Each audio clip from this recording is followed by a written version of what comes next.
Bumili na nga pala mga kakulit si Papa ng mga hollow block. Dahil ngayong araw nga na ito mga kakulit, papaasintahan ko na nga itong bakod na aking ipinapagawa. Charot!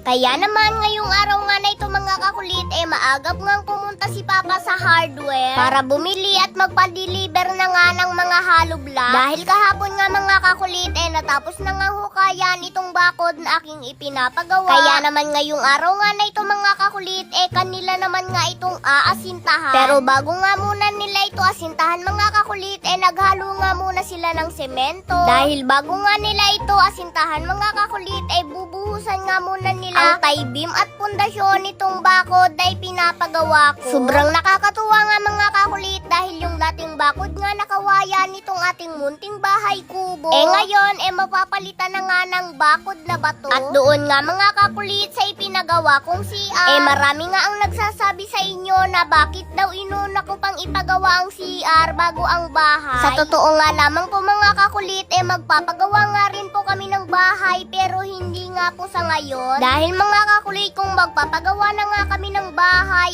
hindi nga yun sasapat kung magpapagawa na nga kami ngayon. Kumbaga mga kakulit, naghihintay pa rin nga po kami ng tamang panahon at tamang pagkakataon para nga magpatayo ng aming bahay dito nga sa ating munting bahay kubo. At ang isa pa nga mga kakulit, meron din talagang mga bagay na hindi dapat minamadali. Dahil yung mga bagay na gusto natin sa ating buhay, kung para sa atin, kahit hindi mo nga hintayin, darating din. Kaso nga lamang siya, ang tagal ko nang hinihintay pero hanggang ngayon, hindi pa rin dumarating. Charot, hindi gayon.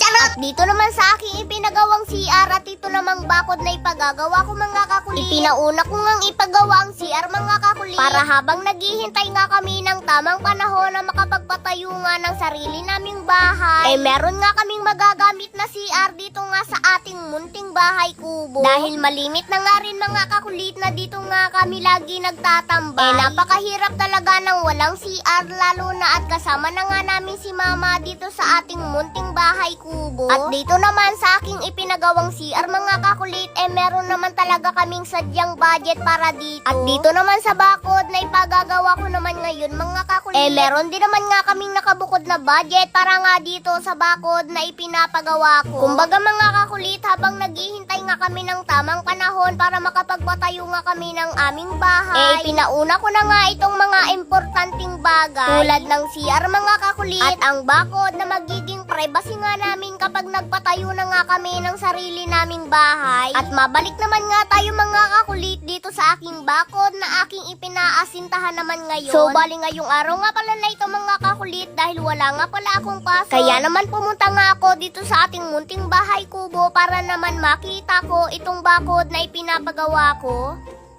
So ayan mga kakulit, bukod sa ako nga ang makikita nyo na nagtatrabaho dito, ito nga aking ipinapagawang bakod, may bintana. Ayun. Sa akin lamang kayo mga kakulit makakakita ng bakod na may bintana. Kasi ang gusto ko mga kakulit, yung aking mga pinagagawa, kakaiba at walang kagaya. Charot! Bali dito nga pala mga kakulit sa aking ipinapagawang bakod, tatlo nga pala sila na nagtatrabaho dito ngayon. Medyo pinatatasan ko na nga pala mga kakulit itong bakod na ipinapagawa ko. Dahil meron nga akong plano na naisip ko na gagawin ko pa nga dito. Hindi ko nga muna sasabihin sa inyo ngayon mga kakulit, pero abangan nyo na lang kung ano nga ba yung susunod na ipagagawa ko dito. Siyempre bilang pasasalamat ko nga lamang po sa inyo mga kakulit, mamimili pa rin nga po ako ng mabibigyan ko ng gift basta't mag-follow, like and share lamang po kayo ng ating mga video.